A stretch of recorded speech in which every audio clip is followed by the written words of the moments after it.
ही Swapnil brand नाहीये, राजशेखर हा brand. कारण माझे पप्पा सेल्फ मेड होते. त्यांनी राजशेखर हा ब्रँड क्रिएट केला. शूटिंगच्या वातावरणात होतो. वडील अभिनेते असल्यामुळे मला माझ्या कानावरती पडणाऱ्या सगळ्या गोष्टी या सिनेमाशी निगडीत जास्त होत्या. सिनेमा हे ना आपल्यासाठी एक फॅन्टसी वर्ल्ड आहे. बऱ्याच आपण आपल्याकडे 70s मध्ये किंवा त्याच्याही आधी आपल्याकडे इतके सगळे हिरो आणि इतके सगळे सिनेमे पॉप्युलर का झाले किंवा आज सुद्धा, याचं कारण आहे की माणसाच्या मनात जे जे करायची उर्मी असते, जे जे करावं असं वाटतं पण ते करता येत नाही, तर ते पडद्यावरचा नायक किंवा पडद्यावरची पात्र साकारतात. त्यामुळे तुम्ही इन अ वे एका स्वप्नवत जगाचा अनुभव घेता सिनेमाच्या माध्यमातून आणि पुन्हा आपल्या मनातलं काहीतरी पाहायला मिळतं, पुन्हा ते एंटरटेनिंग असतं. तर त्यामुळे फिल्मी असणं खूप छान आहे असं माझं म्हणणं. आणि काय करेन याचा शोध घेता घेता माझ्या वडिलांनी मला डिरेक्टरचं महत्व, स्टोरी टेलरचं महत्व खूप पटवून सांगितलं होतं. म्हणजे पप्पांना जरी ऍक्टर म्हणून खूप प्रसिद्धी मिळाली असली तरी त्यांचं स्वप्न होतं डिरेक्टर व्हायचं. म्हणजे मी लहानपण माझं कधी करप्ट नाही झालं. मी लहानपण खूप एन्जॉय केले. रस्त्यावरून टायरी फिरवत खेळणं, राजवष्ट, चिचुका, पाकिट हे सगळं खेळत सगळ्या पद्धतीचा दंगा धुळकूस घालत माझं लहानपण गेलंय. सिनेमात दिसतात तशी माणसं खरी नसतात. सिनेमातला हिरो हा हिरो असेलच असं नाही, सिनेमातला खलनायक असेलच असं नाही. पण काय होतं ना, कालांतराने आपल्याच मित्रांना असं वाटायला लागतं की अरे हा आता ह्यो टीव्हीत दिसायला लागला, आता ह्यो माझ्याशी कसं बोलेल किंवा काय. तर माझे कुठलेही शाळा मित्र, कॉलेजचे मित्र मला फोन करतात की अरे ओळखलंच काय ते, अहो तुम्ही ओळखलत का वगैरे अशी आहो सुरुवात करतात. तेव्हा मी पहिल्या वाक्यात त्यांना आधी अरे तुरेवर आणतो. तू शाळा मित्र आहेस, तू मला चड्डीत बघितलंस, तू कसला मला आहो म्हणतोस किंवा मी तुला का आहो म्हणतो. तर ते प्रयत्नपूर्वक करायला लागतं. ही ताकद आहे आपली. शिवाजी पेठेतलं असणं, कोल्हापुरातलं असणं, बेसिकली कोल्हापुरातलं असणं ही ताकद आहे. तसं कोल्हापूरचं आहे. त्यामुळे बाकी सगळी प्रगती आली. आपले वाडे जाऊन आता कॉन्क्रीटच्या भिंती सगळीकडे दिसत आहेत, ते आलं. गाड्यांनी आता कोल्हापूर गजबजलंय. एकेकाळी तांबडा पांढरा वडा भजी याच्यावरती असणारी, मोस्टली याच्यावरती राहणारी आणि कव्वा तर चेंज म्हणून कामातला जाऊन इडली डोसा खाणारी आमची मंडळी आता बसाळ सारख्या रेस्टॉरंटमध्ये गर्दी करतायत. तर हे सगळे फरक झाले. पण मूळ पिंड नाही सुटलेला कोल्हापूरचा. तुला गंमत सांगू का, बऱ्याच जणांना असं वाटतं की मी यासाठी काहीतरी वेगळा अभ्यास करतो टोटल फिल्मी बातेसाठी. हा, तर गंमत अशी आहे, मी सिरियसली सांगतोय, माझ्या समोर अन्न आहे, मी काही वेगळा अभ्यास नाही करत आहे. हे सगळं माझ्यात साचलेलं आहे वर्षानुवर्ष. म्हणजे बघ, मला पहिला सिनेमा मी काहीतरी 2-2.5 वर्षाचा असताना मी बघितला की हा सिनेमा बघायचा आहे, हा सिनेमा बघायचा आहे. किंवा रस्त्यावरचा सिनेमा बघायचा, रस्त्यावर पडद्यावरती जे सिनेमे दाखवले जायचे ते बघायचे आहेत. व्हिडिओ आल्यानंतर व्हिडिओवर सिनेमा बघायचा आहे. थिएटरच्या त्या एवढ्याशा बॉक्स ऑफिसच्या लोखंडी खिडकीमध्ये आपला हात जावा म्हणून धडपड करायची आहे. तो हात लोकांची गर्दी चिरत घालायचा आहे. त्याच्यात एकदा तिकीट आलं की तो जग जिंकल्याच्या आविर्भावात ते तिकीट मिरवून ते जपून टपून म्हणजे त्याला पिना मारून ते ठेवायचं आहे. भारी टेम्पटिंग दिसतंय, भारी आहे. मी मिस करतोय फोटो काढणं. मला असे काहीतरी व्हिज्युअली टेम्पटिंग पदार्थ दिसले की मी आधी त्याचा फोटो काढतो. अन्न हे तुमच्या पंचेंद्रियांना सुखावत गेलं पाहिजे. त्यातलं साईट हा एक त्यातला पार्ट आहे.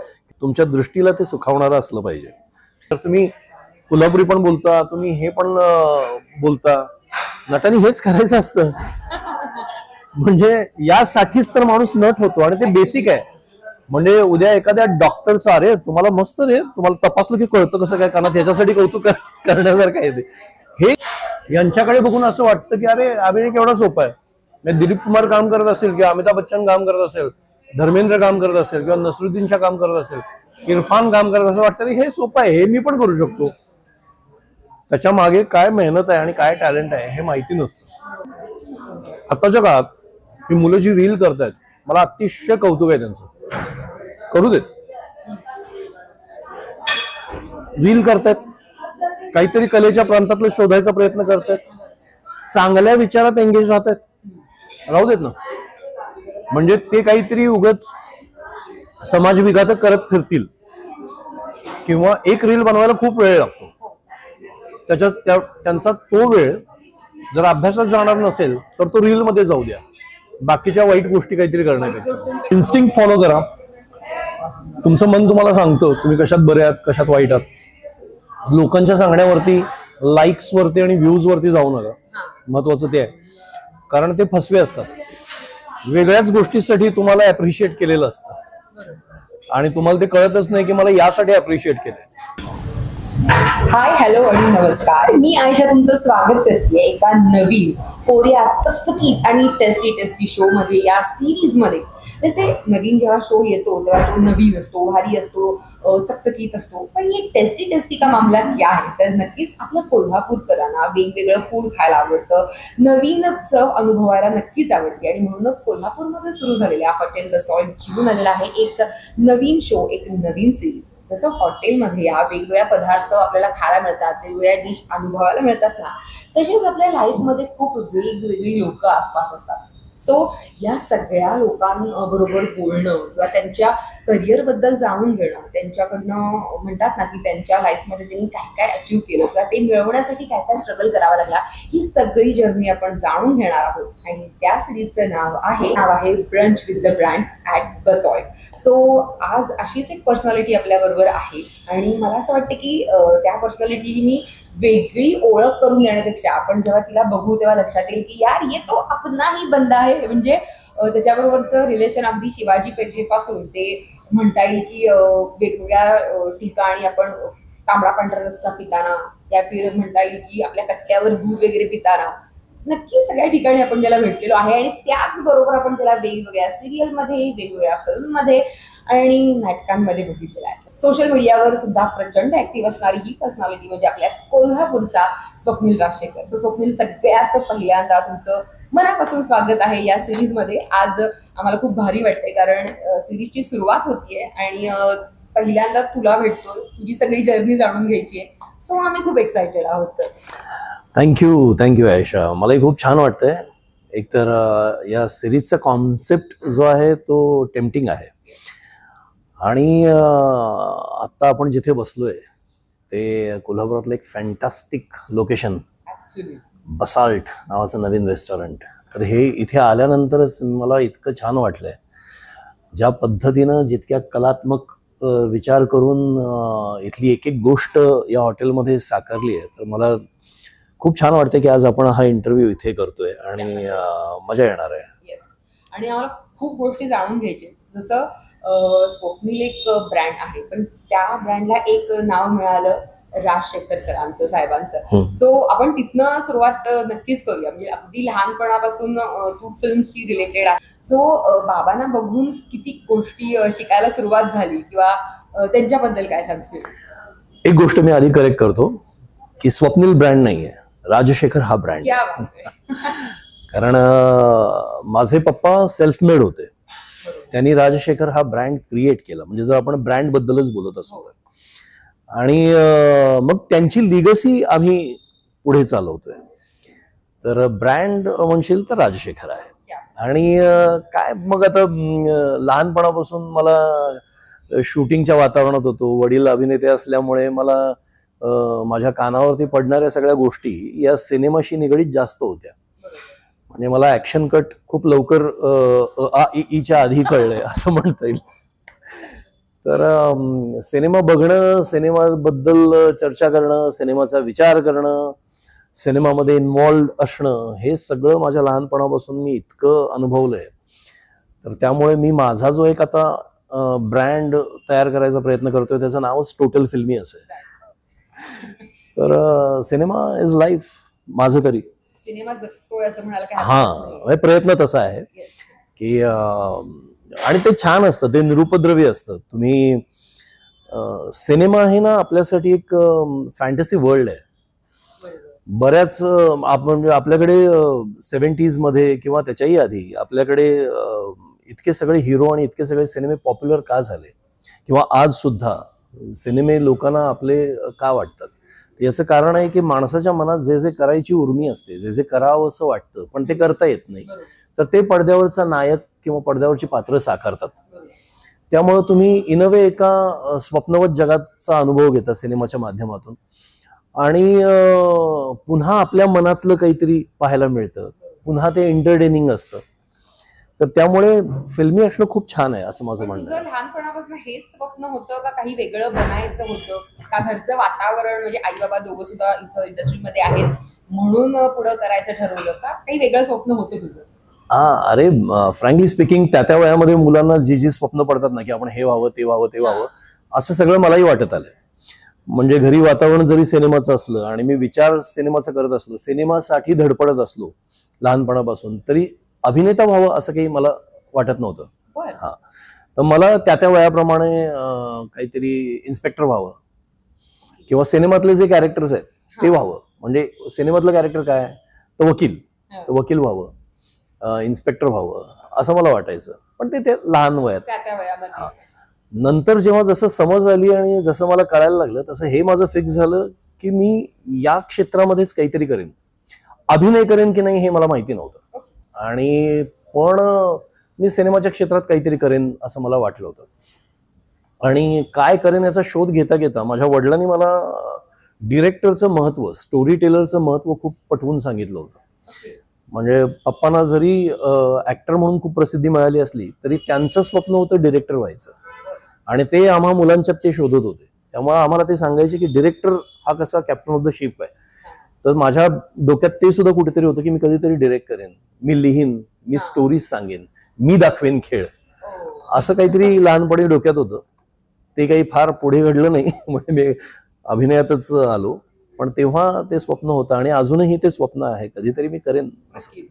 पण लहान अगदी तू होतास आणि बाबा मोस्ट ऑफ विलन साकारायचे पडद्यावर, पण तुला कधी असं वाटायचं का की हे काय करतायत बाबा, किंवा असं कधी फील व्हायचं का की हे काहीतरी चुकीचं होतंय, असं कधी वाटायचं तुला पिक्चर बघून, किंवा काही मुलं चिडवणं किंवा काय असं? हा, ते असतं की म्हणजे आमच्या खेळताना मुलांच्या जेव्हा भांडणं व्हायची ना, तेव्हा माझा मुद्दा बरोबर जरी असेल आणि मला जर बीट करता येत नसेल तर समोरची मुलं तुझ्या बाबांना परवाच मारलं, तुमच्या पप्पांना म्हणूनच मारलं असं वगैरे ऐकवायची. तर त्याचा त्रास व्हायचा त्या वयापुरता. पण तो अवेअरनेस की हे सगळं खोटं आहे आणि हे सगळं हे घडवलं जातं, हे खरं नाहीये, याचं भान सुद्धा तितक्या लवकर आलं. तर त्यामुळे ते फार उरलं नाही. आणि मला लवकरच हे पण कळलं की ऍक्च्युली खलनायकाचं महत्व काय आहे आणि खलनायक कसा कथानकाला पुढे नेतो. खलनायकाशिवाय खलनायक म्हणजे एखादा माझ्या पप्पांनी साकारलेला खलनायक असेल, किंवा काही वेळेला परिस्थिती खलनायक होते. या अर्थाने मी म्हणतोय की ती परिस्थिती तुम्हाला वेगवेगळ्या सिच्युएशन्स मध्ये टाकत जाते आणि मग कथानक पुढे जातं. तर खलप्रवृत्ती असल्याशिवाय सिनेमा किंवा स्टोरी पुढे सरकत नाही, हे मला माहिती लवकर कळलं. त्यामुळे ते लवकर विरून पण गेलं. त्यामुळे तू लहानपणी मला असं वाटतं की वेगळा असेल थोडासा, म्हणजे बाकीच्या मुलांपेक्षा थोडंसं मॅच्युरिटी म्हण किंवा बाकीच्या गोष्टी लवकर कळल्यामुळे तू कसा होतास लहानपणी? ते खूप सिलेक्टिव्ह असतं. म्हणजे काही गोष्टींबाबत मी खूप मॅच्युअर असेल, पण काही बाबतीत मी फारच बालिश आणि पोरकट पण होतो. म्हणजे मी लहानपण माझं कधी करप्ट नाही झालं. मी लहानपण खूप एन्जॉय केले.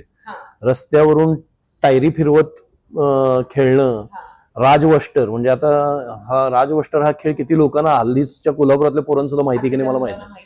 राजवस्टर, चिचुका, पाकिट हे सगळं खेळत सगळ्या पद्धतीचा दंगा धुळकूस घालत माझं लहानपण गेलंय. त्यामुळे आवेळी जे एक प्रौढपण येतं तसलं काही सुदैवानं आलेलं नव्हतं. पण काही गोष्टी आपण सॉर्ट आउट होतो ना, तर तसं मात्र झालं होतं की हे खोटं आहे, हे खरं आहे, हे सिनेमाचं जग आहे, हे खरं जग आहे.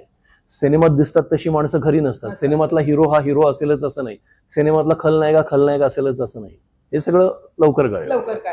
म्हणजे पण लहानपणी खूप वेगवेगळे खेळ खेळलेला आहेस, भरपूर गँग असेल तुझी, ती अजूनपर्यंत म्हणजे आपल्या कोल्हापूर मधली ती गँग तुझी आहे, सगळे मित्र परिवार बऱ्यापैकी शूट करून आल्यानंतर भेटणं किंवा आपल्या कोल्हापुरी पद्धतीनं गप्पा मारणं, दंगा करणं बऱ्यापैकी आहेत. म्हणजे बरेचसे माझे लहानपणीचे मित्र आहेत, शाळेतले मित्र आहेत. आता तर ते आपण रियुनियन जे करतो, तर त्यामुळे सोशल मीडियावरती माझे शाळेचे मित्र आहेत, कॉलेजचे मित्र आहेत, मित्र मैत्रिणी सगळेच आम्ही आहोत. आणि गप्पा, चेष्टा मस्करी, दंगा हे त्या पद्धतीनंच चालू असतं. म्हणजे त्याच्यात काही फार फरक पडलेला नाही आणि मी तो जाणीवपूर्वक पडू दिलेला नाही. म्हणजे मला माणसं महत्वाची वाटतात सतत.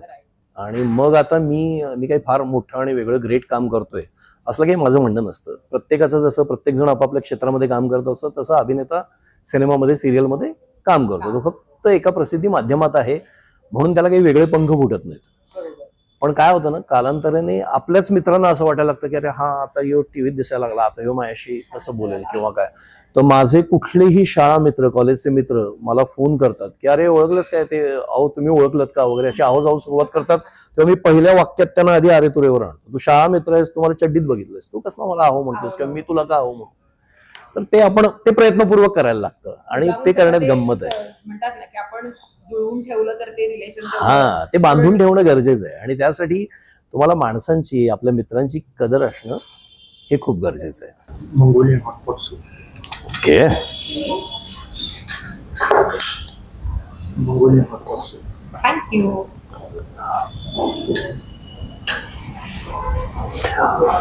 सर हे क्लिअर सूप आहे, त्याच्यामध्ये व्हेजिटेबल डम्पलिंग्स असतात, वरून थोडंसं बीन स्प्राउट्स टाकलेले आहे आणि हे मिडियम स्पायसी सूप आहे. थँक्यू. थँक्यू.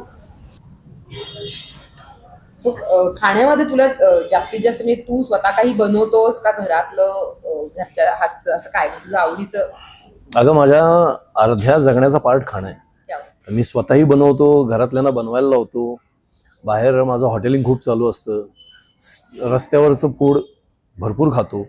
अर्थात तब्येतीची काळजी घेत आणि त्याचं प्रमाण मर्यादित ठेवत असं मी खात असतो. तर त्यामुळे मी म्हटलं ना, मला आज इथे इंटरव्ह्यू आहे म्हटल्यानंतर मी जरा जास्त असा एक्साइटेड होतो. कसं वाटतंय? मस्त कमाल आहे. मंगोलियन काहीतरी सूप दिले त्यांनी ना, फॅन्टास्टिक आहे. मीडियम स्पायसी आणि डम्पलिंग्स आहेत. वा. सो थोडंसं आता तुझ्या लहानपणाबद्दल झालेलं आहे, बऱ्यापैकी कळलंय की म्हणजे तू सॉर्टेड होतास, तुला खेळायचं पण आहे, तू अभ्यासात पण तेवढाच होतास का? कधी मार वगैरे खायला लागला? अभ्यासात म्हणजे अरे बाप रे, मी धन्यवाद होतो अभ्यासात. हा म्हणजे फारच वाईट होतो मी अभ्यासात. कधी अशी कंप्लेंट शाळेतनं घरापर्यंत आली आहे अभ्यासाबाबतीत असेल किंवा शाळेत काहीतरी राडा केलाय काय असं? हा, ते होतच ना, म्हणजे ते प्रत्येक लहान मुलाच्या बाबतीत होतं. तर माझ्या बाबतीतही असं झालेलंच होतं. आणि मी हुड होतो, मी अभ्यासात लक्ष नव्हतं, पुस्तकं वाचायला आवडायची, सिनेमा बघायला आवडायचा, शाळा कंटाळवाणी वाटायची कारण माझे नावडते विषय शिकायला लागायचे. मला गणित आवडायचं नाही, मला गणित क्लिष्ट वाटायचं, मला सायन्स क्लिष्ट वाटायचं आणि मला असं वाटायचं की याचा डायरेक्ट रिझल्ट मला मिळतो ना, मी त्याचं डिसेक्शन का करू असं मला प्रश्न पडायचा.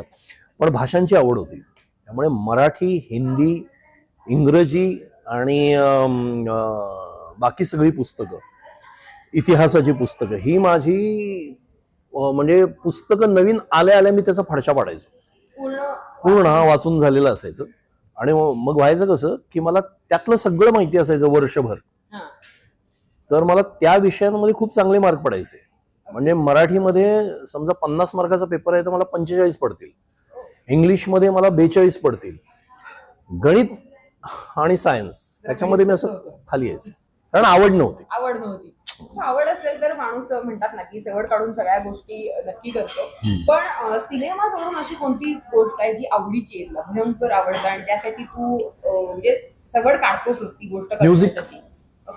म्युझिक आणि फूड, पुस्तकं हे आणि मित्र, फिल्म लवर जेवढे आहेत. मला सिनेमाबद्दल बोलायला अतिशय आवडतं. म्हणजे मला सिनेमाचा ट्रिव्हिया सांगायला आवडतं, एखादा सिनेमा तो घडण्यामागची सगळी प्रक्रिया सांगायला आवडते, त्यातली साधर्म्य सांगायला आवडतात. तर असं म्युझिक आणि फिल्म म्युझिक स्पेशली, कारण बाकीच्या म्युझिकची मला आवड खूप आहे. माझं ऐकणं खूप समृद्ध आहे लहानपणापासून. म्हणजे मी नेहमी सांगतो की मी अगदी शास्त्रीय संगीत ते आनंद शिंदे, मिलिंद शिंदे यांची गाणी, ही सगळी रेंज माझी आवडती आहे. लोकसंगीत, तमाशातली गाणी, गणगवळण, हे सगळं माझ्या आवडीचं आहे. जॅझ, रॉक, पॉप, मला जिथे कुठे म्हणून सूर आणि ताल मिळतो ते म्युझिक माझ्या आवडीचं आहे. पण माझं कसं आहे, माझा बाकीच्या संगीतातला अभ्यास नाही आहे. फिल्म म्युझिकचा मी अभ्यास केलाय खूप आवडीने, तर त्यामुळे फिल्म म्युझिक बद्दल बोलायला मला आवडतं. असं सगळं आहे. आपण खात खात गप्पा मारूया.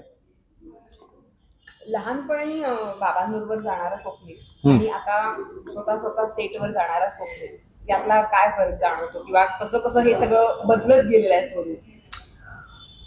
सिनेमाच्या सेटवर जाण्याची उत्सुकता तीच आहे. हम्म.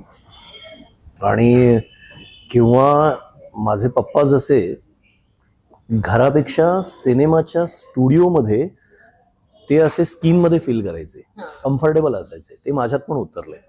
मला लाईट्स, कॅमेरा, ती शूटिंगची माणसं आजूबाजूला, हे सगळं असेल तर मला मज्जा येते. तर तसं आजही होतं की पप्पांच्या बरोबर शूटिंगच्या सेटवर जाणारा मी, फक्त त्यावेळेला मी त्याचा पार्ट नव्हतो, आता मी त्याचा पार्ट आहे. आता मला त्यातलं सगळं माहीत झालंय, तर तो थोडासा फरक पडला असेल, पण एक्साइटमेंट तीच आहे अजून. मला विचारायचं होतं की आजकाल आपण बघतो मोस्ट ऑफ की नेपोटिझम जे भरपूर बोललं जातं, तर तुला काय वाटतं की जे नवीन लोक आलेली आहेत इंडस्ट्रीमध्ये त्यांच्यासाठी काही वेगळं असतं, किंवा आता तुम्ही डिरेक्टली वडील आहोत इंडस्ट्रीमध्ये म्हणून तुम्ही गेलाय पुढे, तर तुम्हाला काही वेगळं ट्रीट असं काही असतं किंवा काही होतं तुझ्या बरोबर काही घडलंय असं? नाही, हे बघ कसं आहे ना की आपल्याकडे सगळं भलं आणि बुरं घडतं. तर एका अभिनेत्याचा मुलगा असणं याचे काही फायदे आहेत, काही तोटे सुद्धा आहेत. तुम्ही अगदी फ्रेशर असणं याचे काही फायदे आहेत, याचे काही तोटे सुद्धा आहेत. म्हणजे कदाचित असं होईल की राजशेखरांचा मुलगा म्हणून मला फार वेळ बाहेर वाट बघायला नाही लागणार. कदाचित असं होईल, मी उदाहरण सांगतोय, असं झालंय असं नाही, पण उदाहरण सांगतोय की मला कदाचित अरे तो राजशेखरांचा मुलगा बाहेर बसलाय का, त्याला आत बोलवा, असं मला कोणीतरी बोलवून घेईल. त्याच्यानंतर कदाचित पहिली संधी सुद्धा मिळेल, त्याच्यानंतर पुन्हा पुन्हा नाही मिळत. आता हा फायद्याचा भाग झाला. तोट्याचा भाग असा असतो की मी माझ्या बाबतीत अनुभवलेलं पुन्हा सांगतोय, मी पूर्वी एकदा बोललोय हे, पण मी पुन्हा सांगतोय की एका नवीन फ्रेश अभिनेत्याला जी चुकण्याची मुभा असते ना, ती मला मिळत नाही, म्हणजे मिळाली नाही. म्हणजे सिनेमा हे टेक्निकल माध्यम आहे, ते गाडी चालवण्यासारखं आहे. आपल्याला आधी जेव्हा आपण गाडी चालवायला शिकलेलो नसतो तेव्हा आपल्याला वाटत असतं की आपल्याला गाडी तर काय सोपी आहे, चालवायला येईल. सुरुवातीला गाडी चालवायला आपण ड्रायव्हिंग सीटवरती बसतो तेव्हा लक्षात येतं की पायामध्ये 3 काहीतरी हे आहेत, एक क्लच आहे, ब्रेक आहे आणि एक्सिलरेटर आहे, आणि या सगळ्याचं कोऑर्डिनेशन करत ती गाडी चालवायची आहे. तर हे करताना तुम्हाला अडखळायला होतं, तुम्हाला धडपडायला होतं, तुम्हाला पडायला होतं. तर ही जी मुभा लागते ती मला कधी मिळाली नाही. म्हणजे माझ्याबरोबर काम करणाऱ्या पहिल्या सिनेमात लोकांची अपेक्षा होती की तू कसा मार्ग चुकतोस, काय शिकवलं नाही घरात. म्हटलं अरे ते बघणं त्यांना वेगळं, मी प्रत्यक्षात येऊन ते करणं वेगळं ना. किंवा समजा रिटेक झाला, काही फंबल झाला, तर मजा नाही, बापासारखं नाही, असं पटकन जजमेंट पास होतं. हे काही तोटे सुद्धा असतात आणि कंपॅरिझन केली जाते, असंही होतं. करेक्ट. म्हणजे आता मी अगदी तुला अनुभव सांगतो, आता मी माझ्या सोशल मीडियावरती काहीतरी एक पोस्ट केलं, तर ते काही लोकांना ते विचार पटले नाहीत. तेव्हा मला हार्म करण्यासाठी त्यातलं पहिलं वाक्य होतं, राजशेखरांचे सुपुत्र तुमचं स्वतःच. म्हटलं ओके, लक्षात आलं, पण ते काही माझ्यासाठी इन्सल्टिंग नाहीये. मी राजशेखरांचा मुलगा आहे, मी मगाशी म्हणाल तसं त्याच्यात माझं इन्सल्ट नाही होणार आहे, पण त्यांना तो करावं असं वाटतं की तू राजशेखरांचा मुलगा आहे. ते कंपॅरिझन अजून चालू असतं आणि ते नको त्या ठिकाणी पण येतं. ठीक आहे, part of the game. Ignore करा किंवा हसा आणि पुढे झाला. म्हणजे हे बघ, माझा बाप माझ्यापेक्षा मोठा आणि टॅलेंटेड आहे, याच्यामध्ये वाईट वाटण्यासारखं काय आहे? माझा मुलगा, माझी मुलगी माझ्यापेक्षा जास्त पुढे गेला, याच्यामध्ये वाईट वाटण्यासारखं काय आहे? काहीच नसतं, उलट मज्जा येते त्यात. फक्त लोकांना थोडंसं कंपॅरिझन करायचं असतं. हा, लोकांना जरासं वाटतं, पण ठीक आहे. आपण कोल्हापूरच्या आहोत, कधी कधी आपल्याला राग येतो थोडंसं कोणी काय बोललं तर तो कोल्हापुरीपणा कसा आहे? म्हणजे कधी बाहेर गेलाय शूटिंगला किंवा काय, थोडंसं आपल्या मनाविरुद्ध घडतंय, तर कधी असं कोल्हापुरी हिसका दाखवला गेलाय का तुला? गरज पडली तर, आणि तशी गरज सुदैवाने खूप कमी पडली आहे, कारण त्याच्या आधीच्या ज्या पायऱ्या आहेत ना, की काही वेळेला गोष्टी इग्नोर करणं, अगदीच जर इग्नोर करण्यासारख्या नसतील, अवॉइड करण्यासारख्या नसतील, तर बोलून प्रॉब्लेम सॉल्व्ह करणं. म्हणजे तुम्हाला कोल्हापुरी झटका दाखवण्याच्या आधीच्या खूप साऱ्या स्टेजेस आहेत, तर त्या पार सहजासहजी मी करत नाही. आणि जर अगदीच गरज लागली तर मग काय आपण काय मग आपलं तर आणि कोल्हापूर आणि त्यातल्या त्यात आपली शिवाजी पेठ, बुधवार पेठ इथंच सगळं वाढलंय. तर त्यामुळे तो संस्कार आहेच. पण एक भान अभिनेता झाल्यानंतर आलं की ही ताकद आहे आपली. शिवाजी पेठेतलं असणं, कोल्हापुरातलं असणं, बेसिकली कोल्हापुरातलं असणं ही ताकद आहे. ती मर्यादा नाही होऊ द्यायची. म्हणजे हा एवढंच करतो, हा फक्त कोल्हापुरीच बोलतो किंवा हा फक्त कोल्हापुरी आहे म्हणून उगाच म्हणजे असं नाही होत ना. कोल्हापुरी माणूस रोज शिव्या देत नाही फिरत. तर मग ते भान लवकर आलं की ही मर्यादा होऊ नये. कोल्हापुरी असणं ही आपली ताकद आहे. तर ती ताकद म्हणून यायला हवी, ती मर्यादा म्हणून नको. हे भान लवकर आल्यामुळे मी त्या बाबतीत सजग झालो. सो आम्हाला आवडेल तुझ्या नजरेतनं तू बघितलेलं कोल्हापूर, म्हणजे अगदी तुझ्या लहानपणापासून ते आतापर्यंत बदललेलं कोल्हापूर, त्याच पद्धतीनं तुला आवडणारं अशी कोणती गोष्ट आहे की यार ही कोल्हापुरातच होऊ शकते, अशा टाईप मध्ये तू काय सांगते? किती गोष्टी आहेत. म्हणजे एक तर काय आहे ना, आपल्या कोल्हापुरी आपला स्वभाव जो आहे, आपण फार चक्के पंजेवाली माणसं नाही ना. आपण सरळसोट माणसं आहोत. आपण सहसा कधी कोणाच्या वाकड्यात जात नाही. म्हणजे उगाच जाऊन कोणाची तरी कळ काढ असं आपण करत नाही. आणि आपली अपेक्षा असते की समोरच्यानी आपल्याशी चांगलं वागावं. तुम्ही आदरानं बोला, आम्ही आदरानं बोलतो. तुम्ही जर शिवी घालायला लागला तर मग आम्ही रतीब लावू. हेच आपलं आहे ना. तर हे कोल्हापुरात मी आता मला समज आल्याला कोल्हापुरात 40 वर्ष होऊन गेली. तर तेव्हापासून मला आठवतं की हे कोल्हापूरचं बदललेलं नाही आजपर्यंत. कोल्हापूरचा स्वभाव, कोल्हापूरचं नेचर, कोल्हापूरचा पिंड हा कोल्हापुरी माणसाचा बदललेला नाहीये. तो आधीच्या पिढीतला असू दे किंवा आत्ताची पोरं असू दे, ही कोल्हापुरात वाढलेला माणूस हा कोल्हापुरीच असतो. हे प्रत्येकच गावाच्या बाबतीत होतं. म्हणजे जसं रत्नागिरीत वाढलेला माणूस असेल तर तो पुण्यात वाढलेला माणूस तर तो पुणेरी पण जपतोच, तसं कोल्हापूरचं आहे. त्यामुळे बाकी सगळी प्रगती आली. आपले वाडे जाऊन आता कॉन्क्रीटच्या भिंती सगळीकडे दिसत आहेत, ते आलं. गाड्याने आता कोल्हापूर गजबजलंय. एकेकाळी तांबडा पांढरा वडा भजी याच्यावरती असणारी, मोस्टली याच्यावरती राहणारी आणि कव्वा तर चेंज म्हणून कामातला जाऊन इडली डोसा खाणारी आमची मंडळी आता बसाळ सारख्या रेस्टॉरंटमध्ये गर्दी करतायत. तर हे सगळे फरक झाले. पण मूळ पिंड नाही सुटलेला कोल्हापूरचा, आणि तो कमाल आहे. आणि तो अभिमानानं मिरवण्यासारखा आहे, तो प्रेम करण्यासारखा आहे बाहेरच्या सगळ्यांनी.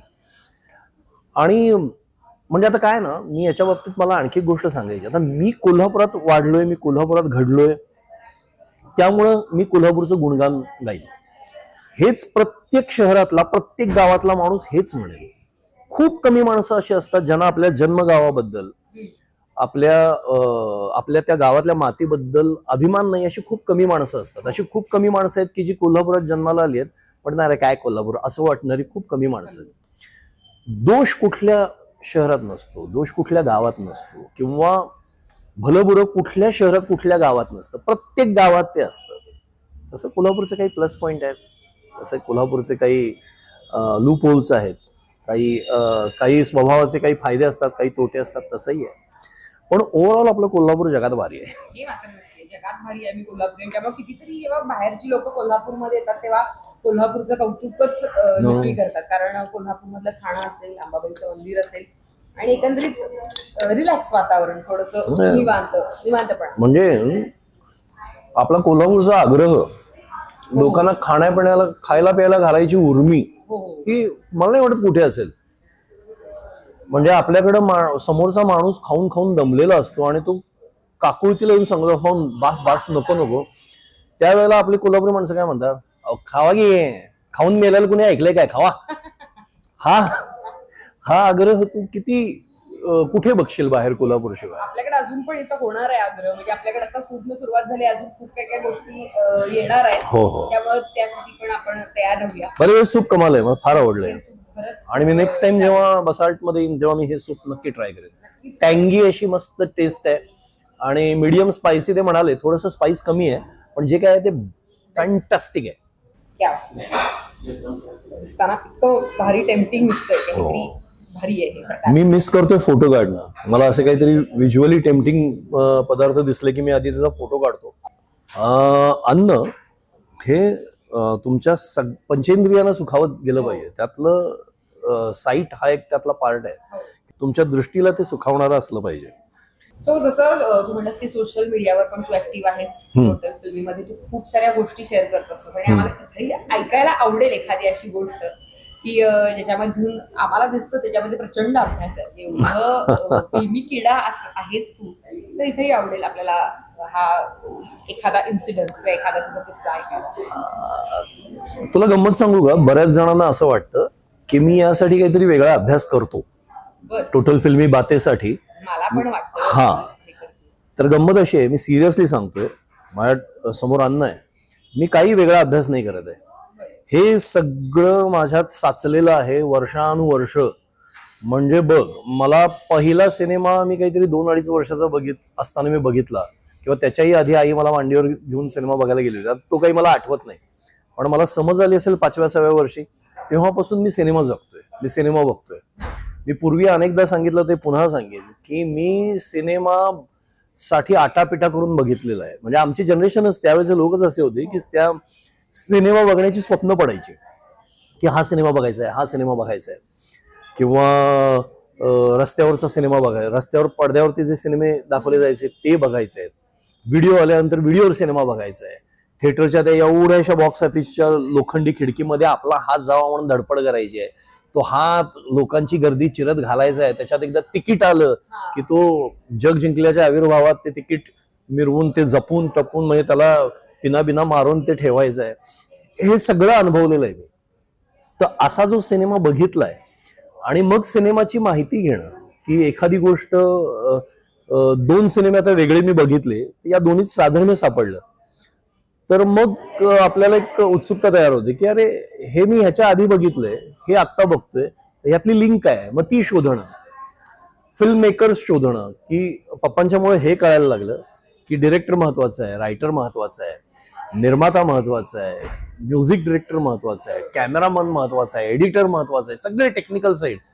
तर मग एखादा सिनेमा बघितल्यानंतर सर्वसामान्य प्रेक्षक जसं करतात की सिनेमाचा अभिनेता आणि फार फार तर डिरेक्टर एवढा माहिती होतो, मी त्याच्या पलीकडे जाऊन त्यावेळेला शोधायला लागलो की याचं म्युझिक कोणी केलंय, एडिटर कोण आहे, कॅमेरामन कोण आहे, हे सगळं तेव्हापासून शोधत आलोय.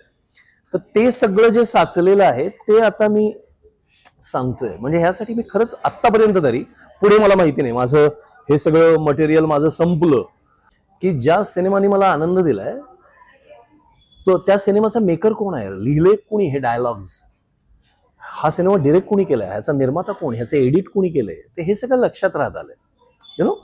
तर त्यामुळे ते सगळं साचत गेलंय. आणि जेव्हा कधी माझं हे भांडवल संपेल आणि रिसर्चची गरज लागेल तेव्हा मी तोही करेन. म्हणजे रिसर्च करण्यामध्ये काही गैर नाहीये, म्हणजे ते मी असं नाही म्हणत आहे की अरे बघा मी काही असं नाही, पण आत्ता तरी जे काही मी सांगतोय ते सगळं माझ्याकडचं साचलेलं आहे. जसं मी तुला आता परवाचा एक माझा व्हिडिओ खूप टोटल फिल्मी बातेचा व्हायरल झाला, गझनीची जी लव्ह स्टोरी आहे, आमिर खानचा गझनी.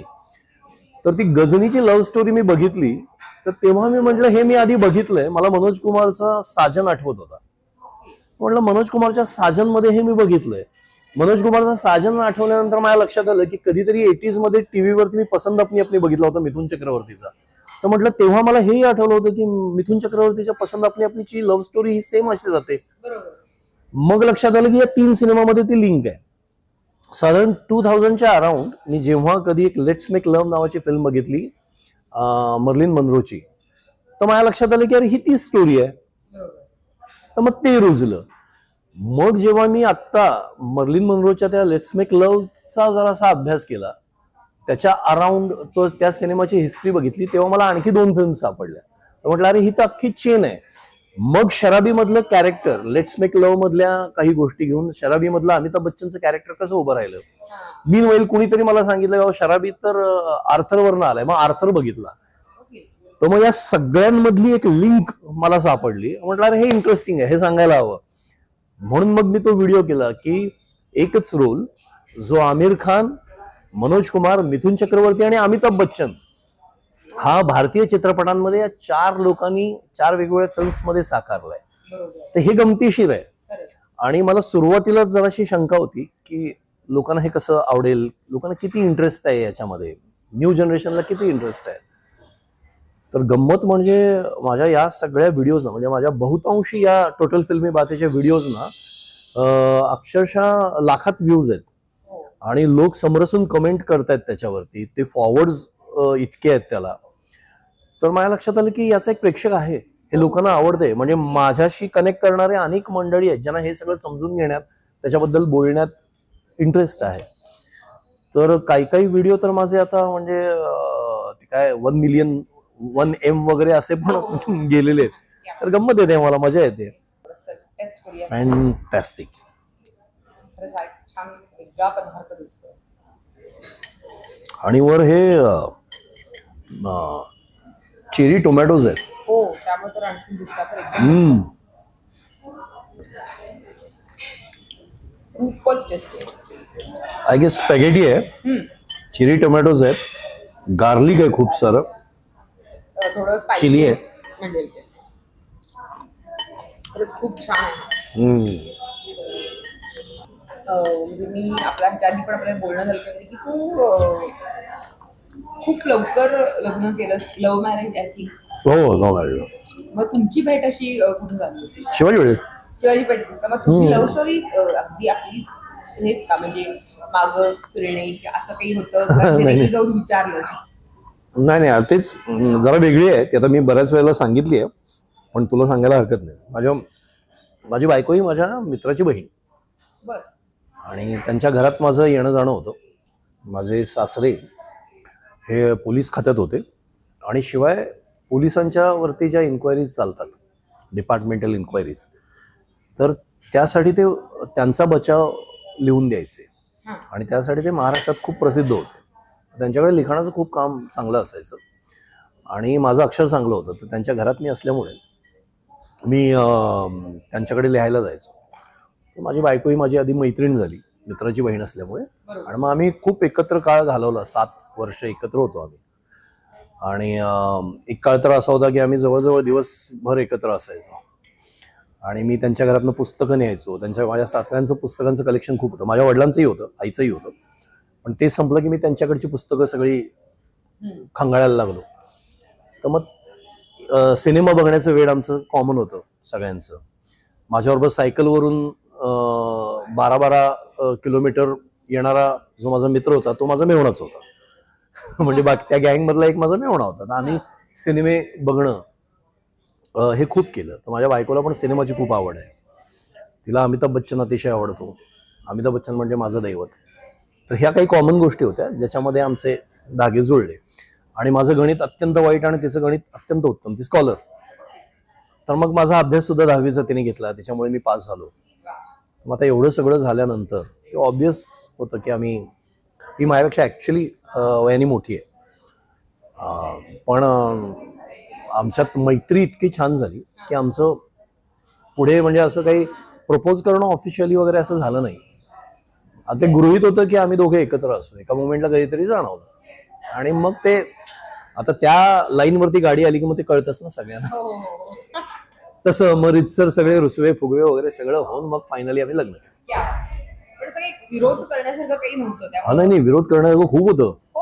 21 वर्षाचा मुलगा होतो मी, ज्याला काही फ्युचर नव्हतं, ज्याचं शिक्षणात लक्ष नव्हतं, जो कॉलेजला जात नव्हता, जो चकाट्या पिटत बसायचा, जो रस्त्यावरती क्रिकेट खेळत बसायचा, जो सिनेमा बघत फिरायचा. आणि लग्न झालं तेव्हा मी एकांकिकेची रिहर्सल आणि एकांकिकेचे परफॉर्मन्सेस ह्याच्या व्यतिरिक्त एक काही काम करत नव्हतं.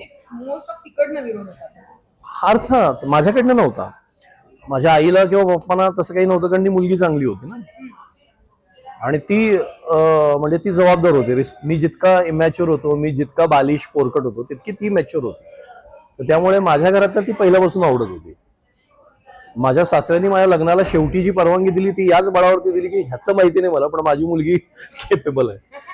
सो तिकडनं विरोध होता, लग्न वगैरे सगळं झालं. पण असं कधी झालं का की तू कधी त्यांना म्हणलास का की तुला ऍक्टिंग वगैरे करायची आहे का, तर तू प्रयत्न करणार आहेस का? कधी असं झालं? म्हणजे माझ्या सासूवाडीच्यात ना नाही, त्या पण तितक्याच फिल्मी होत्या म्हटल्यानंतर माझ्या बायकोबद्दल बोलतो. तिचं असं म्हणणं होतं, आजही म्हणणं आहे की तुला जे आवडतं ते तू कर. तिला लवकर जॉब लागला. म्हणजे तिला मला वाटतं वयाच्या 22व्या का 23व्या वर्षी तिला जॉब लागला. ज्या वेळेला माझं कॉलेज चालू होतं, तर त्यामुळे ती सक्षम आमच्या दोघांच्या मध्ये पहिल्यांदा अर्न करणारी माझी बायको आहे. मी नंतर हळूहळू लग्न झालं आणि जेव्हा मी बाप होणार आहे कळलं, तेव्हा म्हटलं आता असं नाही रे, आता कुठे पप्पांच्याकडे पैसे मागताय. म्हणून मग मी काहीतरी करायला लागलो. मग मी म्युझिकल शोजचं अँकरिंग करायला लागलो. मग मी व्हॉइस मध्ये खूप गणपती सीन करायला लागलो. हे असं सगळं मी नंतर करायला लागलो. पण माझ्या आधी माझ्या घरात माझा अर्निंग स्त्रोत आमच्या दोघांमधला माझी बायको आहे. तर तिचं तेव्हापासून म्हणणं होतं की तुला जे आवडतं ते तू कर. या क्षणाला सांगतो, आमचं परवा मागच्या आठवड्यात बोलणं आलं. मी म्हटलं अरे मला जे हवंय ते मी करत नाही. तर ती म्हणाली सोड, तुला कोणी सांगितलंय, तुला जे आवडतं ते तू कर. तुला लिहायचं आहे का, तू लिही. तुला डायरेक्ट करायचं आहे का, त्यासाठी प्रयत्न कर. तुला काहीच करायचं नाही, फक्त सिनेमे बघायचे आहेत का, तर ते तू कर. सपोर्ट सिस्टम एक आपल्याला गरजेची मोठा सपोर्ट. म्हणजे मला आतापर्यंत तिने मला किती पैसे मिळाले, मी पैसे कधी आणले की नाही आणले, हे तिने मला कधी विचारलं नाही माझ्या बायकोने.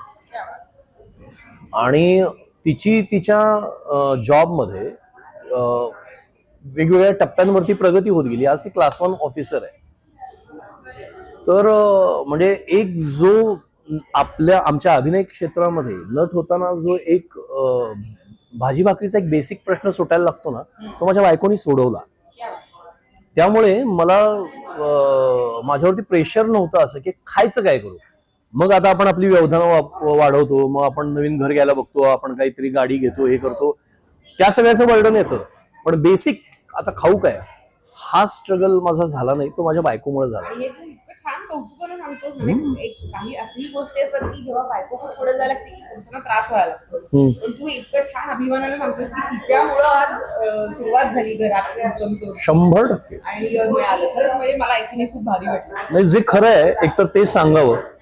दुसरी गोष्ट म्हणजे वाचनामुळं वयाच्या एका टप्प्यावरती मला आपल्याकडे जे जो सो कॉल्ड पुरुषी अहंगंड वगैरे असतो ना, तो वाचनामुळे माझा खूप लवकर गळून पडला. खूप चांगलं साहित्य वाचल्यामुळे.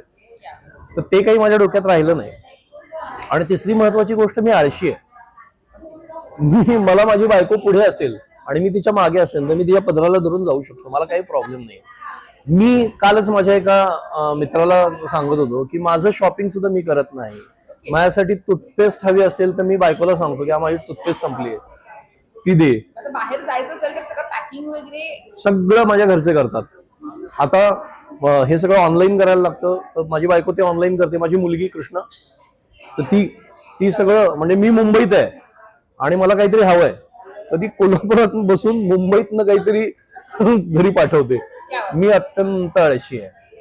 पण तू आळशी आहेस आणि साईडने सगळी लोक हे हेल्प करतात. हे खूप बघ, आळशी आणि चांगल्या माणसाला झेलायला खूप माणसं तयार होतात आजूबाजूला. फक्त तुम्ही त्या बदल्यात चांगलं वागा, रिस्पेक्ट करा, हा मुद्दा आहे. म्हणजे हे सगळं करून मी जर माज करायला लागलो तर अवघड होईल. पण तुम्ही जर असं इंडस्ट्रीमध्ये माज करा, असं इंडस्ट्रीमध्ये तुला असं कधी वाटलं का की काही लोक आहेत जी विनाकारण थोडासा माज करतायत आणि मग आपण थोडं त्या कॅटेगरीचं नाही आहोत तर आपण थोडं शांत राहतो, तसं फील झालं? हे खूप वेळा एक म्हणतात ना की इंडस्ट्री हा खूप वेगळीच आहे, म्हणजे आपलं वेगळं लाईफ आणि इंडस्ट्रीचं लाईफ. तो असं कधी हे फील झालं की तुला कोणी फील करून दिलं का? हे बघ, काय ना, भले बुरे अनुभव मी म्हणतो फक्त इंडस्ट्रीत नाही, हे सगळीकडे येतात. माणूस भला बुरा असतो, माणूस अहंकारी किंवा विनम्र असतो, माणूस मत्सरी किंवा सहृदय असतो. तो कुठल्या इंडस्ट्रीमध्ये आहे, तो कुठल्या जातीचा धर्माचा आहे, याच्यावरती ते ठरत नाही. हे माझं स्पष्ट मत आहे. इंडस्ट्रीमध्ये खूप चांगली, खूप सुशिक्षित, खूप सहृदय, सुसंस्कृत माणसं आहेत. जशी सगळीकडे असतात तशी थोडीशी मत्सरी माणसं इथेही आहेत, थोडी अहंगंड असलेली माणसं इथेही आहेत. तुमच्यावरती ते अवलंबून आहे की तुम्ही त्यांच्याशी कसं डील करता, तुम्ही त्यांचा उपयोग कसा करून घेता आणि त्यांचा उपद्रव कसा थांबवता, हे तुमच्यावरती आहे. तर आता हा विषय खूप चर्चेला जातोय. हल्लीच माझ्या एका सोशल मीडियावरच्या पोस्टवरती पण चर्चा आली की कलाकारांच्या डोक्यात हवा खूप गेलेली असते वगैरे वगैरे. हे तर माझं म्हणणं आहे की हवा गेलेली माणसं तुम्हाला कुठं सापडत नाहीत. तुम्ही जिथे काम करता, तुम्ही जिथे समाजात वावरता, तुम्ही साधा तुमचा रस्त्यावरती एखादा गाडीचा ऍक्सिडेंट होऊ दे, समोरचा माणूस सॉरी नाही म्हणत, त्याची चूक असू दे की मग जावा की तिकडनं, त्याच्या डोक्यात नसते हवा गेलेली, ती कशाची हवा असते?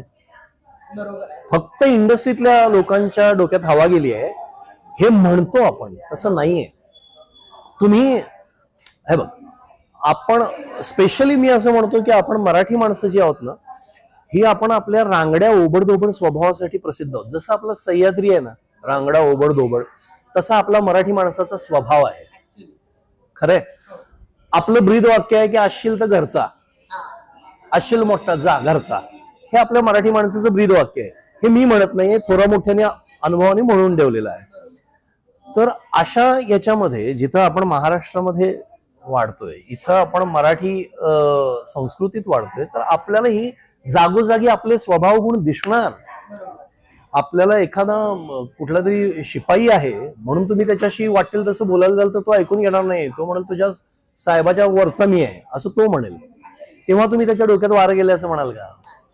तेव्हा मग ती गेलेली असेल तर सगळ्या क्षेत्रांच्या आपलं सह्याद्रीचं वारच असं भणभणत येतं ना, ते सगळ्या मराठी माणसांच्या डोक्यात ऑलरेडी आहे.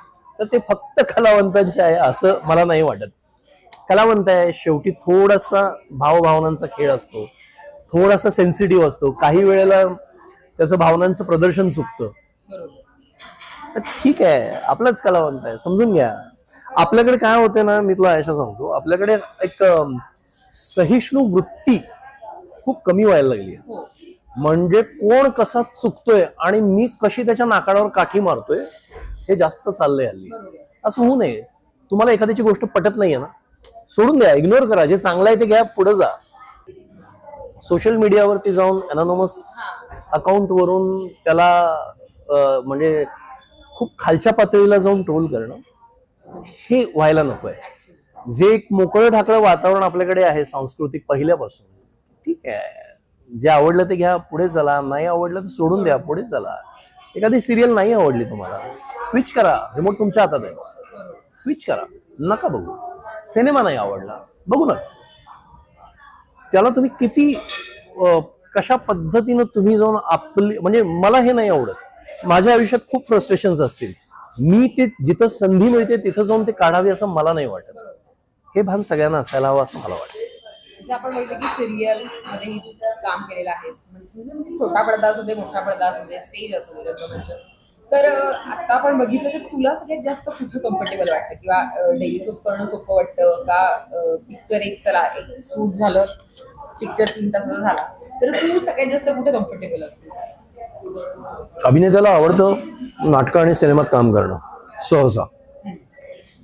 डेली सोप हा त्याचे पॅरामीटर्स वेगळे आहेत, तिथं काम करण्याची पद्धत वेगळी आहे. तर ती फार अगदी मनापासून त्याला आवडत असेल असं नाही, पण ते करणं गरजेचं आहे आज. कारण खरं तर एक सिनेमा करणं, थोड्या दिवसासाठी त्या रोलमध्ये जाणं, त्या वातावरणात, त्या युनिटमध्ये जाणं, काम एन्जॉय करणं, ते काम सुद्धा पुन्हा काय म्हणतो एक ठराविक वेळ देऊन काम होणं, भूमिकेचा अभ्यास करणं, हे सगळं सिनेमा नाटकामध्ये तुम्हाला करता येतं. सिरियलमध्ये तसं नाहीये. सिरियलमध्ये इतकी सगळी त्रांगडी आहेत आणि दर आठवड्याच्या TRPचं जे एक भूत मानेवरती बसलेलं आहे. मी मागच्या आठवड्यात जे काही केलंय ते या आठवड्यात जर चाललं असेल तर त्याचं एक्सटेन्शन पुढे येतं, नाहीतर ते काढून टाकावं लागतं. वेगळ्या पद्धतीनं कॅरेक्टर पुढे जातं. बऱ्याच वेळेला ऍक्टर्सना असा प्रश्न पडतो, अरे काल मी हे बोललोय, आज मी काहीतरी वेगळंच बोलतोय. तर इथे तुमचा एक तोल सांभाळताना भूमिकेचा कसरत होते. पण हा या माध्यमाचा अपरिहार्य भाग आहे आणि तो आपल्याला करावा लागतो. पण आयशा, त्याच बरोबरीने एक अतिशय महत्वाची गोष्ट आहे की डेली सोप्स आहेत म्हणून अनेक ऍक्टर्स, अनेक तंत्रज्ञ, अनेक दिग्दर्शक, अनेक लेखक आज या इंडस्ट्रीवरती विसंबून राहून आपलं करिअर घडवू शकतात. पूर्वी असं होतं की ठराविक लोकांना सिनेमात काम मिळायचे, ठराविक लोकांना नाटकात कामं मिळायची. म्हणजे तू जुने सिनेमे काढून बघ, तुला एक 50 माणसात ऍक्ट्रेस संपलेले दिसतील. तीच 50 माणसं सगळ्या सिनेमात आहेत, 2-2 दशक. तेव्हा काय ऍक्टर्स नव्हते आजच्यासारखे अचानक ऍक्टर उगवले असं नाही झालं. तेव्हा ऍक्टर्स होते, पण या व्यवसायावरती सर्व्हाइव्ह करण्याचा कॉन्फिडन्स नव्हता. आज टेलिव्हिजन नंतर, आज डेली सोप नंतर हे इतकं विस्तारलंय, हे इतकं अकोमोडेट करतात, इतके ऍक्टर्स, इतके अभिनेते, इतके तंत्रज्ञ, इतके लेखक, इतके त्याच्यामध्ये सामावलेत आणि त्यांना या इंडस्ट्रीवरती जगण्याचा एक विश्वास आला. तर डेली सोपचे खरं तर डेली सोप सुरू होणं हा इंडस्ट्रीसाठी एक वरदान झालेलं आहे. आता सुशी येणार आहे, तर हे सुशी सेट लावतोय. किकोमन सोया सॉस आणि हे जिंजर पिकल आहे. ओके, हे चॉपस्टिक्स अवघड आहे. चॉपस्टिक्स अशा त्या पकडून खाणं. आणि सिरियल डेली सोप स्पेशली कसं असतं बघ, नाटक बघायला तुम्ही तिकीट काढून जाता, सिनेमा बघायला तुम्ही तिकीट काढून जाता. आज सुद्धा यंग जनरेशन OTT वरती जो कॉन्टेंट बघते तो वेळ काढून अंधाऱ्या रूम मध्ये बसते आणि लॅपटॉप घेऊन बघते किंवा मोबाईल वरती बघते. त्याच्यासाठी एक एक्सक्लुझिव्ह वेळ दिला जातो. जसं आत्ताच्या डेली सोप्सचं जर तू स्वरूप बघशील तर डेली सोप्स मध्ये बायका काहीतरी काम करत करत सिरियल बघतात. म्हणजे ते चिरतायत, त्या काहीतरी फोडणी टाकतायत, त्या काहीतरी लाटतायत, हे करत करत ते सिरियल ऐकली जाते. मोस्टली लक्षात ऐकली जाते. त्यामुळं ऑडिओचं महत्व हे सिरियल मध्ये नॅचरली वाढलंय. आणि त्यामुळं ऑडिओ म्हणजे काहीतरी बँग येणं, काहीतरी ढँग येणं, एखादं पीचचं वाक्य येणं मध्ये हे गरजेचं झालंय. म्हणून मी म्हटलं ही प्रोसेस बदलती आपण बघतोय.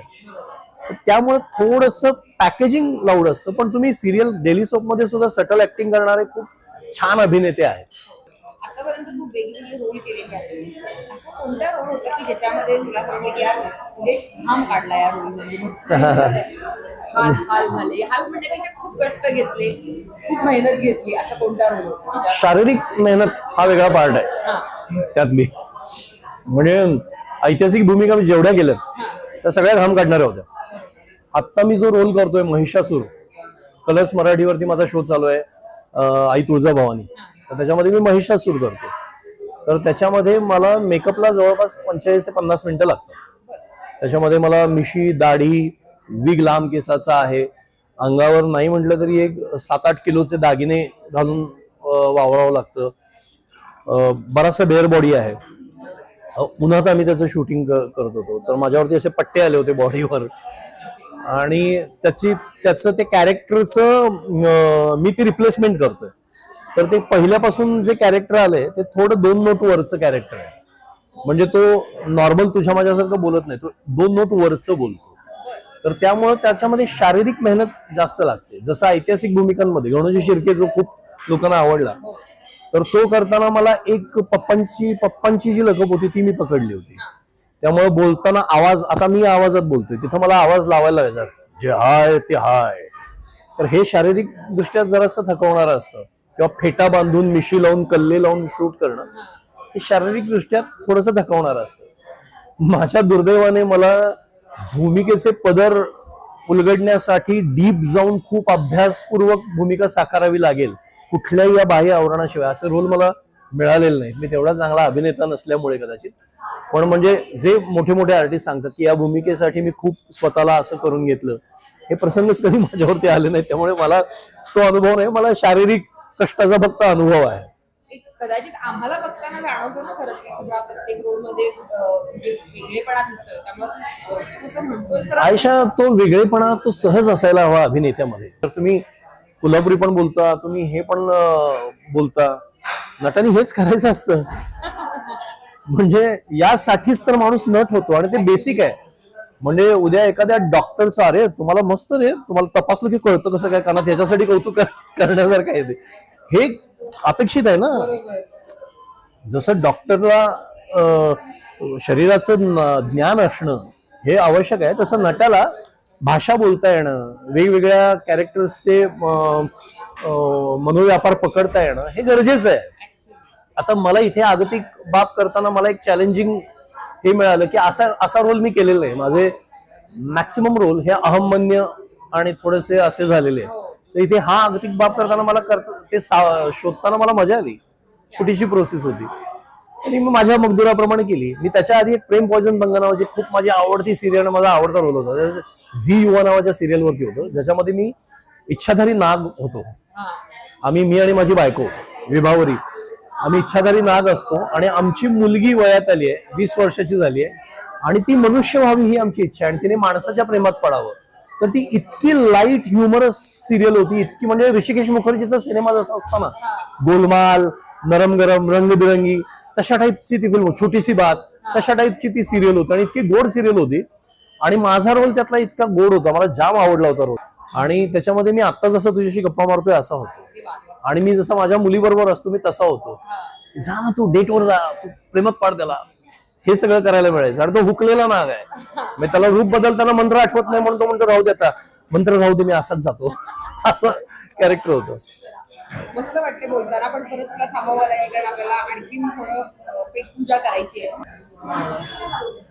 मी तुम्हाला सुशी प्लॅटर सर्व करायला लागलोय. ओके. त्याच्यामध्ये उरामाकी आहे आणि कॅलिफोर्निया रोल आहे, ब्लू राईस आणि हे काटसू ब्लॅक राईस रोल आहे.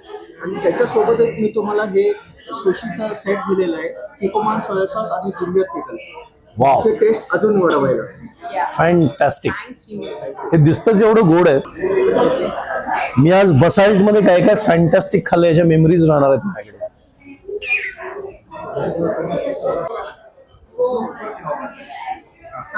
ट्राय करणं. अरे सापडलं. हा घेतो ना आता, हे घेतो. नाही घेतला आता, ऑन आहे. येस, हा जमलंय. Wow, fantastic.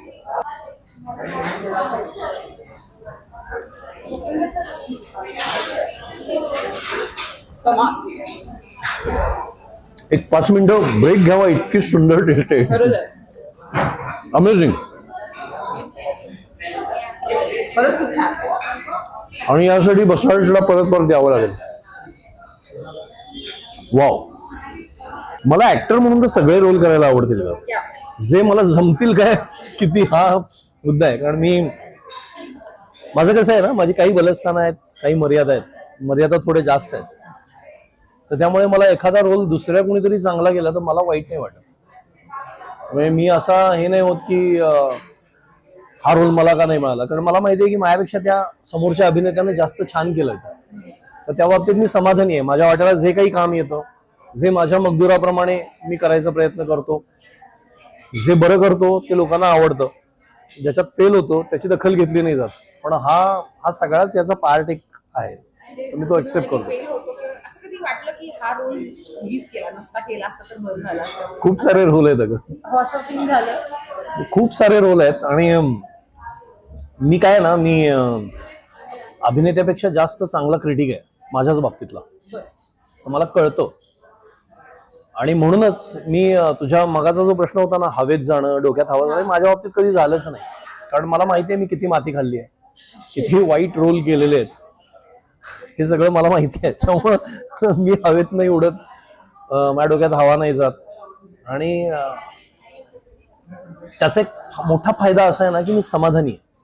मला असं वाटतं की माझी जी कुवत आहे, मला त्यातली कामं माझ्याकडे येतात, त्याच्यामुळे मला पैसे मिळतात, माझी भाकरी मला मिळते. आता इंडस्ट्रीमध्ये खूप सारी नवीन मुलं येत आहेत, मुलं मुली धडपडत आहेत. तर तुला असं वाटतं का की थोडंफार त्यांचं रील्स केलं की झालं, असं पण काही लोकांसाठी की मी रील्स करतोय, मी हिट झालो, मला आता मोठ्या पडद्यावर पण आरामात काम करायला जमेल, असं खूप जणांना वाटतं आजकाल. तर त्यातला फरक आहे खूप जर 30 सेकंदाचं 10 सेकंदाचं रील केलं आणि स्टार बन गया असं? अरे हे खूप पूर्वीपासून हे आहे.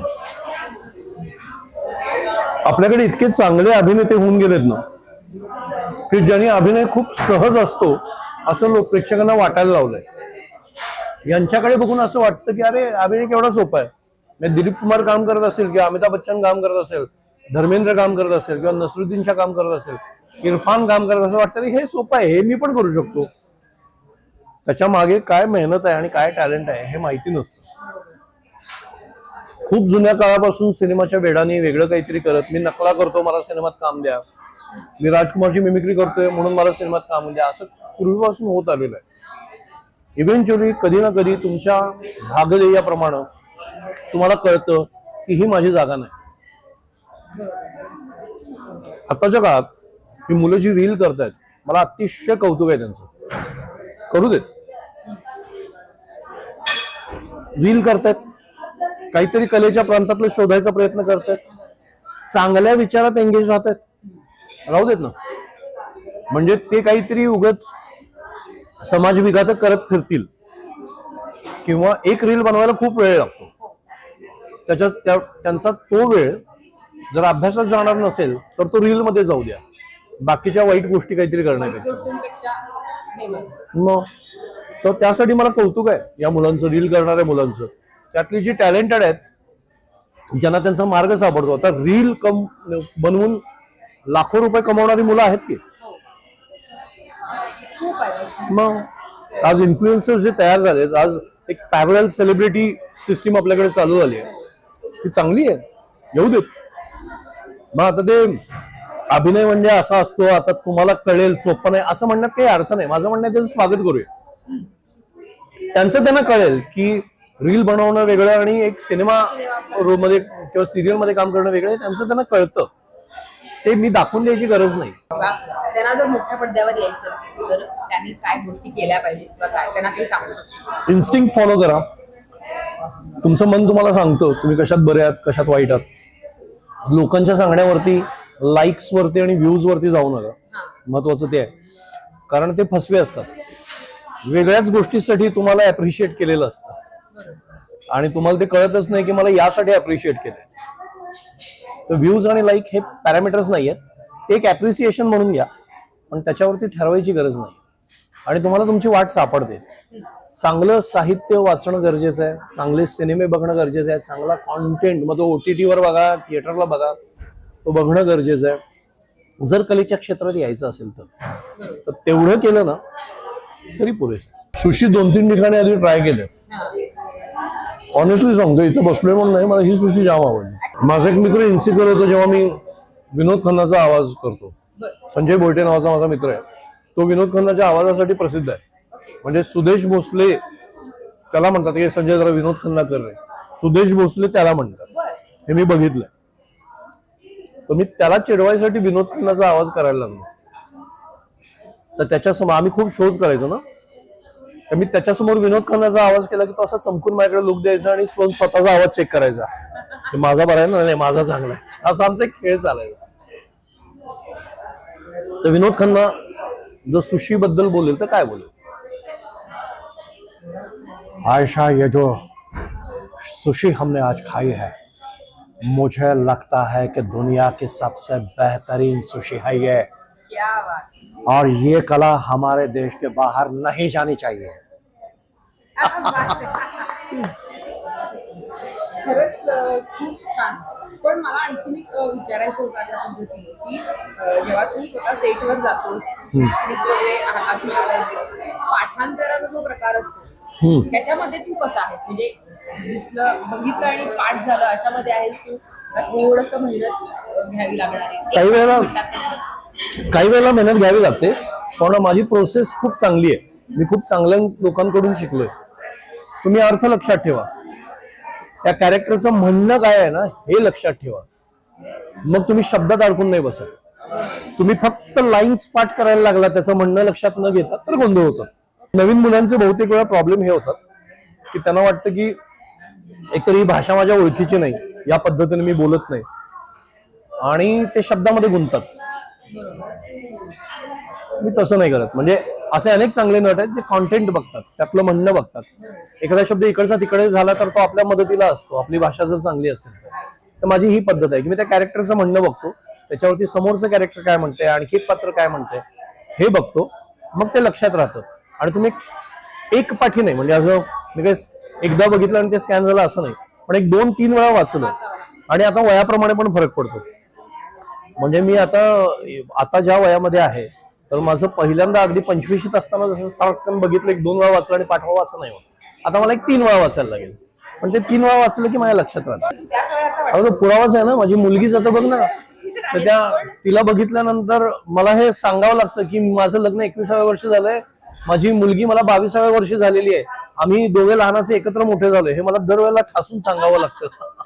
अजूनही तुझ्याकडे बघितलं तर असं नाही वाटत की त्यासाठी तू मेहनत घेतोयस, म्हणजे वर्कआउट म्हणून किंवा काय किंवा असं काही? हे बघ, माझे पप्पा 60ला येईपर्यंत 60चे वाटत नव्हते. तर हे एक तर जेनेटिकल काहीतरी आहे, जीन्स मधनं आलेलं आहे.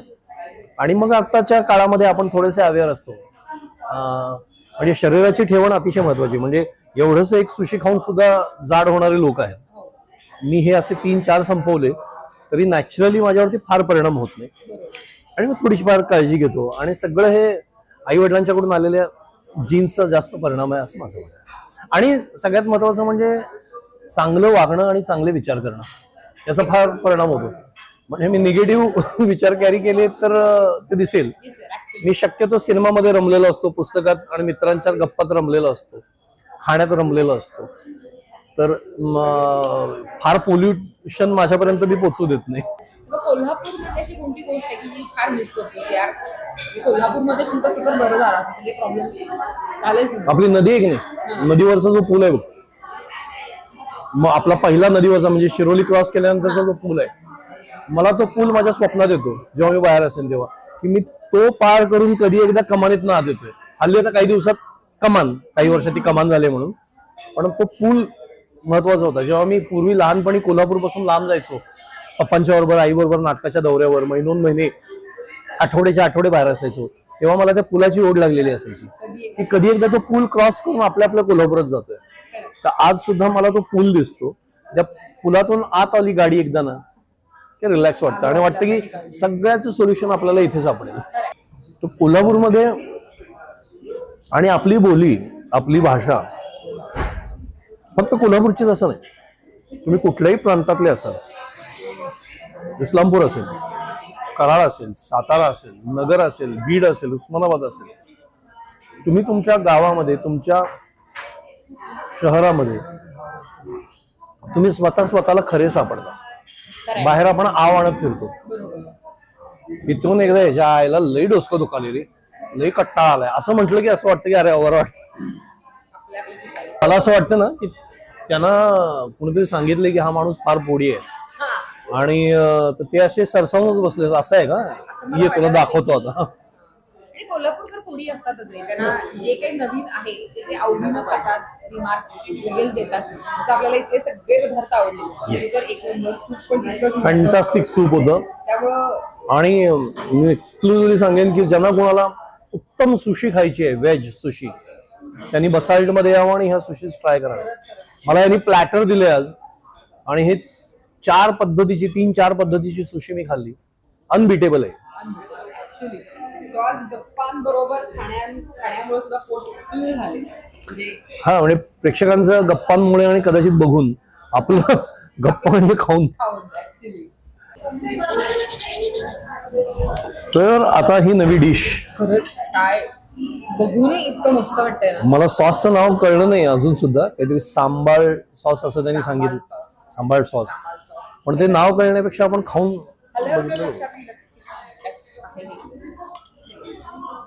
टोफू आहे आणि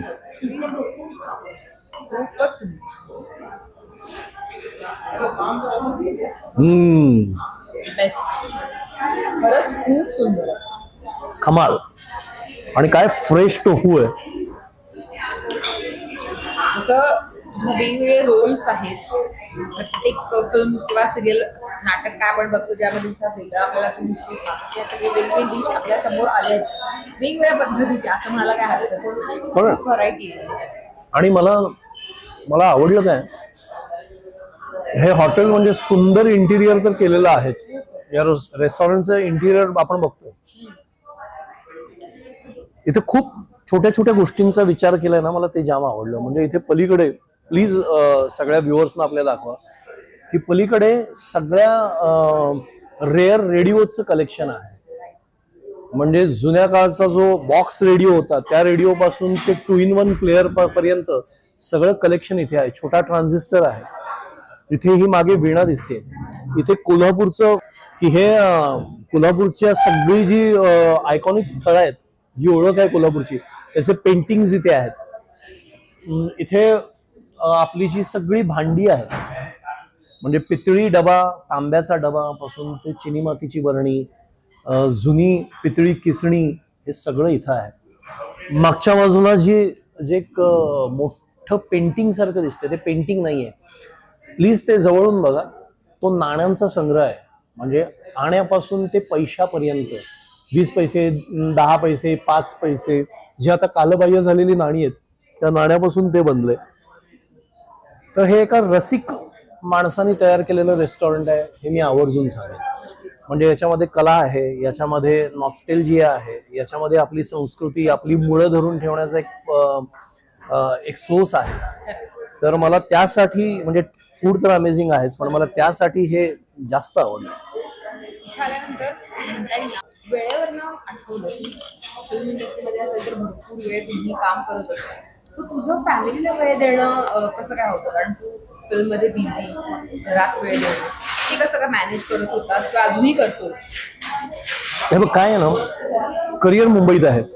करिअर ही मला उशिरा झाली, पण ती जाणीव झाली. आणि तोपर्यंत मी म्हणूनच कदाचित माझं फॅमिली लाईफ जगून घेतलं होतं.